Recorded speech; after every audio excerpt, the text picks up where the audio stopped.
Hey everyone, Tyson the Subaru Specialist from Subaru Print Storage here. Today we're taking a look at the 2024 Subaru Outback Limited XT in the autumn green. So this is one of the more popular colors. The green has a little bit of brown in it, and it really hides dirt well because of that. Very autumnish. 23 was a refresh year for the Outback. 24 continues that with the updated front end, the larger front grille, those forward-facing fog lights. We've got those gray metallic wings off of either side of the logo. We've got those C-cut channels with the faux vents, and then these are LED steering responsive headlights. Very, very bright. Limited gets 18-inch black wheels with aluminum machined aluminum face. Get those more aggressive, larger fender flares around the wheel wells. Those are areas that get beat up by rocks, and the plastic doesn't rust, so that's where it's a benefit. We've got our black painted mirror caps along with our integrated turn signals. And then up top we have the roof rails. We've got the integrated tie downs front and rear, and then these crossbars just pop up.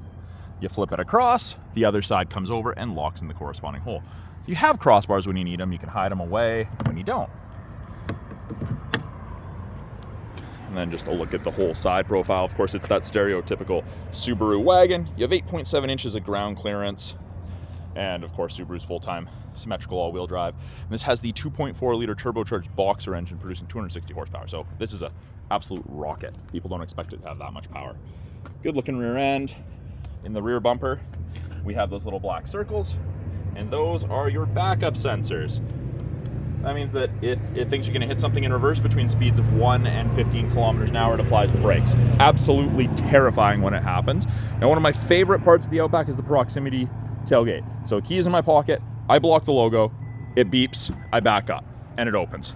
I can still open the tailgate by pressing and holding down on this third button here, right below the Subaru logo, or doing it from the driver's seat. There is also a button on the door, but the proximity is so handy. On the inside, there's a lot of room. 2-stage privacy cover, and I call it a 2-stage because stage 1, not a lot of height. Just tap that, and you've got way more load entrance height. It's great. Now, this is easy to remove should you not want it. There's just a little button right there, and it allows you to lift it up and out. Cargo tray is standard equipment. This is the front plate bracket. We haven't installed it because some people don't want them installed, even though they're legally supposed to in BC, but I don't like drilling bumpers if someone doesn't want me to. Hard physical mount tie downs at the front of each corner and in the rears here. So if you have something that needs to be secured, it's a little bit awkward, you're set. Grocery bag hooks on either side. The ability to fold down the seats just by pulling this handle, and it goes down virtually flat. There's a little bit of an angle there, of course, but better than the old ones that sat like 45 degrees. 12-volt power point for any charging needs you may have. Underneath the tray, false floor. You lift that up, and we have this nice little hook here, and it's attached to a rope or string, and you hook it. So if you need to access the spare tire, tools, anything you put under here, and actually this is where the cargo cover can be laid across as these pop out. You can see kind of the general shape. You don't have to hold it and worry about it. The hardest part while doing this on camera is putting this back.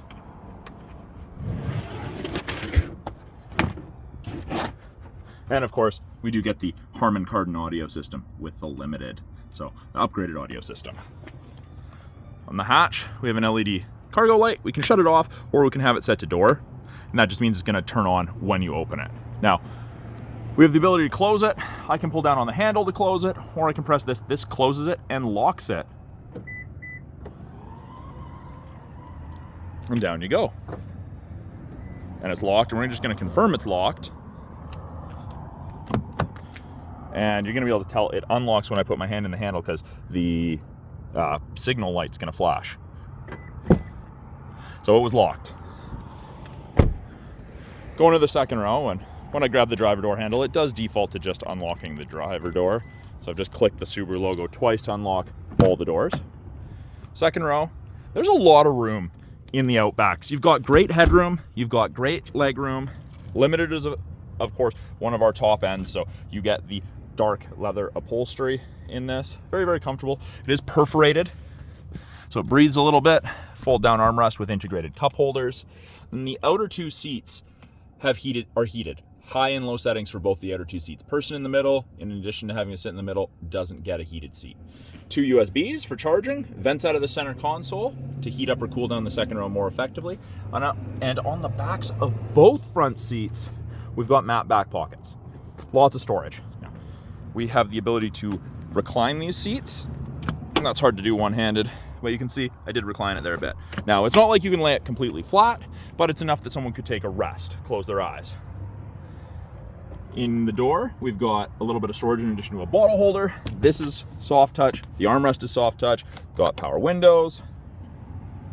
Child lock should you need them. If you're loading something on the roof and you're vertically challenged, this design is designed to be grippy, and you're able to stand up in the middle of the rack and put things in the box or attach your skis, your bikes. It's better than standing on the tire because the tire actually sits inside, a decent amount inside the fender, and you wouldn't get as much of your foot on there as you would there. Now, we also have this other little black piece of plastic. I get asked about that fairly often. What's that? That little extrusion from the door, that's part of a crash bar, another internal crash bar that runs through the door, and it locks in there. So it's to help prevent intrusion into the passenger area in the event of a side collision. Subaru's all about safety. So with this key in my pocket, to lock it, again, so long as the key's within 46 inches, I just touch these lines and it's locked. We just saw this was unlocked. Locked. Now to unlock it, I just put my hand in the handle. Simple as. Up front, door card looks very, very similar to that of the rear door card. Soft touch materials on the armrest and the door. We've got our window lock. We've got our power windows. Auto windows on all four, by the way. Power mirror adjustment. 2 position memory settings for your mirrors and your power driver's seat. A little bit more storage, bottle holder, a reminder that it's the Harman Kardon upgraded audio system. Now, with it being a power seat, or a memory seat, you've got power seat. 8-way adjustable, I think 10-way if you include this. This is not power, this is a thigh extender. If you've got longer legs and these seats are cutting off the circulation in your legs on longer trips, extend it, it's like sitting in a lazy boy, very, very comfortable. Front seats are the same material, perforated leather. These headrests are adjustable. You can adjust them depending how close you like your headrest to the back of your head. Now, it is important to note the closer the headrest is to the back of your head, the less likely you are to get whiplash. It's a comfort versus safety trade-off. Up top, tilt and slide sunroof. Closed right now. On the inside, by the driver's left knee, we have the ability to open the rear hatch. Got the scroll wheel for the brightness of the gauges, and we can turn off that proximity sensor for the proximity tailgate. So if you're loading something on the roof like a canoe or a kayak and you're standing at the back and it keeps opening, you just push it in. Essentially, if you can see the white, that means the sensor's active. If it's hidden, it's deactivated. Soft touch materials on the dash. Push button start means my foot's on the brake, light goes green. We've got those little LEDs up there, that's part of the EyeSight system. Each light indicates something like adaptive cruise control, lane centering, lane sway, that sort of thing. On the steering wheel, adjustments are down here, bottom left. It's tilt and telescopic, so you can adjust it varying depending on your driver needs. Arm length, leg length, how you like to sit, how close you need to sit to the pedals. New style steering wheel, we've got left-hand side here, we've got our volume controls left to right now instead of being this toggle, and it's got this nice satisfying click. I don't know if the camera was actually picking that up, but it was pretty phenomenal. It feels good, it's a nice tactile feel. The ability to issue voice commands, hang up or decline phone calls, answer phone calls. This toggle changes our small little center display, gives us a bunch of different information, navigation, what you're listening to, temperature. Switches from AM to FM to satellite to CD if you get the accessory installed. Switch between presets. Right-hand side has to do with our EyeSight. So we've got adaptive cruise and we have lane centering.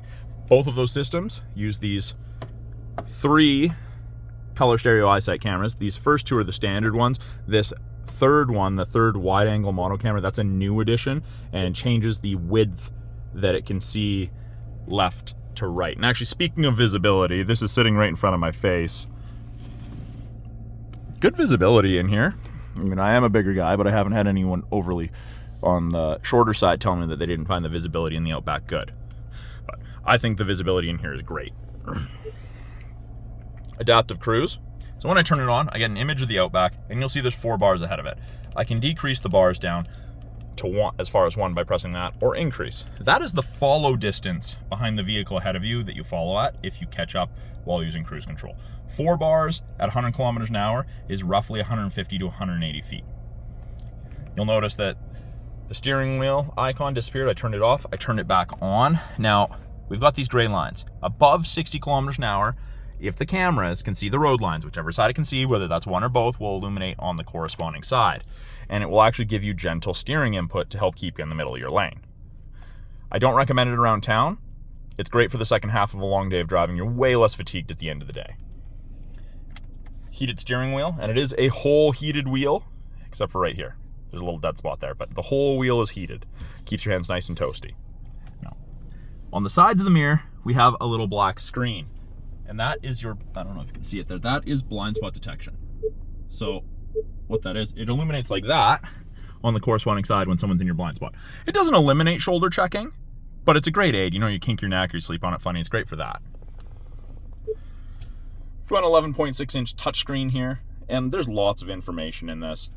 They've broken it into 3 portions. Top portion, we've got what we're listening to, we've got navigation destinations, gauges or widgets, and I can change these. I simply click on the one I want to change. Let's put calendar, and you guys are going to notice these are the same 3 that I put on every single one because they're the ones that most people seem to like. So gauges, water temp, calendar, weather. That's part of the 3-month satellite radio trial that you get with most new Subarus. And then we have X mode, which is like 4x4 low in a pickup for really extreme off-road stuff. And you just, there you go, X mode, turns on X mode. You only use it under 40 kilometers an hour, so it's not a highway thing. Main portion of the screen, we have kind of our home screen. You get to by pressing the little Monopoly house. But we've got built-in navigation, powered by TomTom. We can go full screen up there. You're always going to have the bottom portion here. I just don't count that as part of the screen for nav. Radio, media is Bluetooth, aux, USB, etc. When you go into apps, you have wireless Android Auto, wireless Apple CarPlay, you have SiriusXM Travel Link, and you'll gain access to the My Subaru app after the vehicle's registered in your name. Below that, we have the ability to turn off start-stop.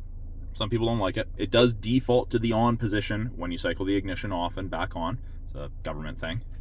We have the ability to hook up to 5 phones in total. You can set driver profiles. And when you press the vehicle, you can go to vehicle controls, driving assistance, or more settings. There's lots of adjustability. This is a very brief overview. Now, speaking of driver settings, I've got this little screen right here. Oh, and actually, you know what? They left the plastic on this.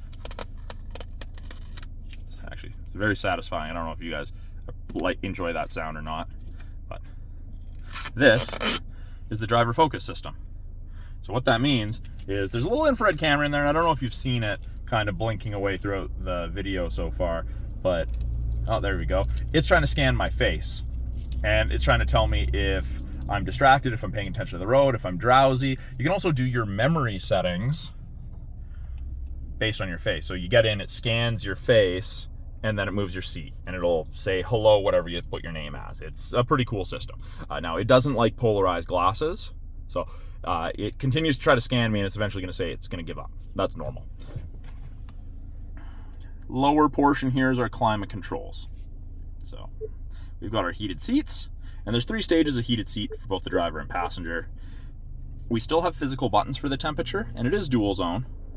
Goes up in 0.5 degree increments, or I click, brings up this. I can choose 2 separate temperatures for the driver passenger. I can sync it back to just the driver.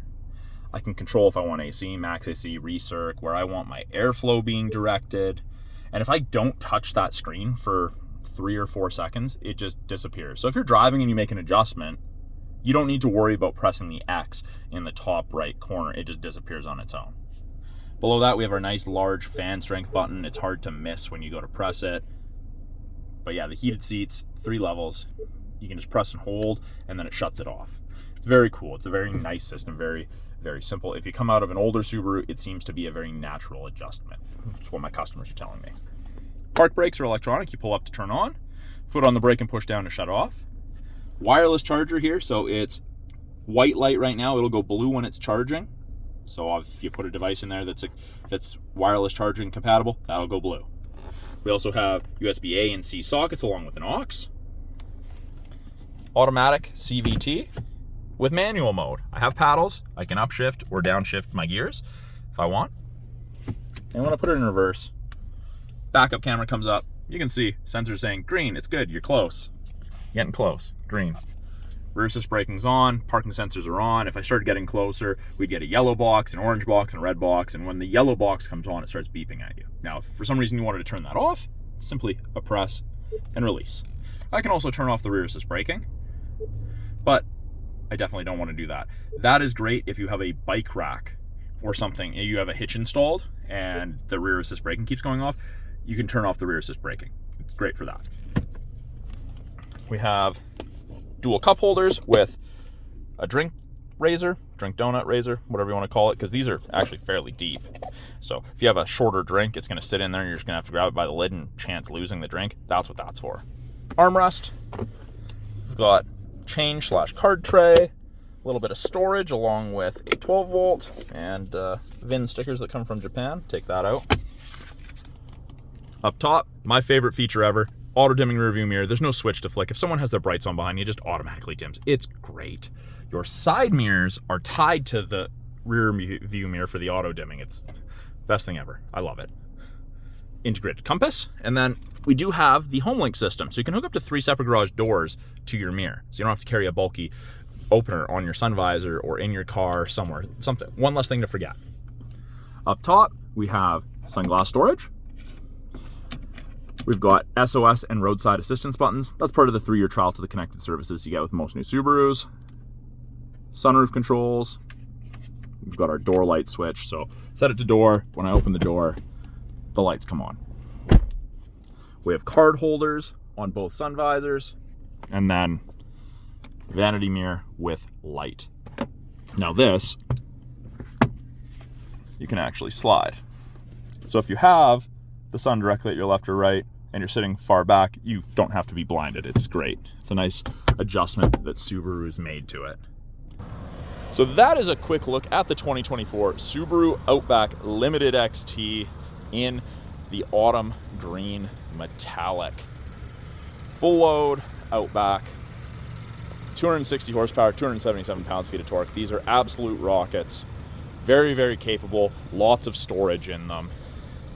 One of the better selling Subarus. Thank you for watching my quick walkthrough of the 2024 Subaru Outback Limited XT. I'm Tyson, the Subaru specialist from Subaru Print Storage. If you guys have any questions about this vehicle, any of the vehicles in our lineup, or any of the tech in that, please put it in the comments below. I'm always looking to answer your guys' questions. And if you're in British Columbia looking for a Subaru, please reach out to me directly. We're a small dealership. A lot of the time, our wait lists are shorter than the big guys. So thanks for watching. We'll talk soon.